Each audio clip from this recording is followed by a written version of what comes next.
At all today's headlines in the French newspapers with our press reviewer, Nicholas Rushworth. Hello, Nicholas. Good morning, Lorna. So we're going to start off, first of all, with the French papers' coverage of France's involvement in Afghanistan and the deaths of some French soldiers there. I'll start out with Le Parisien, which is also a national daily, Aujourd'hui en France, today in France. And there you can see the headline, Guerre en Afghanistan, War in Afghanistan, Injured for Life, Blessé à vie. Yesterday's papers were covering the fact that several deaths in Afghanistan in the last couple of days have cast a shadow over National Day celebrations. The paper this morning is arguing, in fact, that there is another story, another aspect of this, which is, in fact, the 500 French soldiers who have been injured in action during the 10 years of the French involvement in Afghanistan. It talks to some of them, including a chief corporal who was wounded in the stomach and arm, who says, Je ne regrette rien. I don't regret anything, also to a mine victim, and also to a psychiatrist, Michel Lejoyeux, who says that, in fact, war, he argues, doesn't harden you up, it weakens you. In the long term, symptoms can include that feeling of, why did I survive, to constant nightmares, reliving the experience over and over. Le Monde is also covering that story. The recent deaths did cast a shadow, it says yesterday, and has renewed debate on speeding up withdrawal.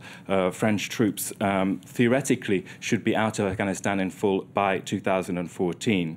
Now, a graphic there, as you can see, was showing that 17 deaths have occurred in Afghanistan this year. That's more than the whole of last year already, and we're only about halfway through this year. Le Monde points out that these French deaths over the last couple of days followed President Nicolas Sarkozy's surprise visit to the country on Tuesday. Okay, yeah. And Libération also covering that story, isn't it? Yeah, it's reporting that the French chief of staff believes the Taliban is no longer, in fact, in control.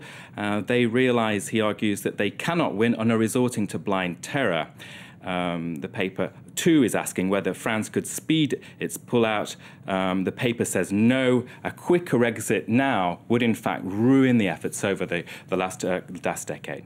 OK, now the US debt crisis, also big news for the French newspapers, isn't it? The business paper La Tribune is headlining L'Angoisse, the anxiety of it all, and that's the debt hole in the United States. The world's one superpower is now trapped by debt, just as similar scenarios we've seen in Europe over the last few months.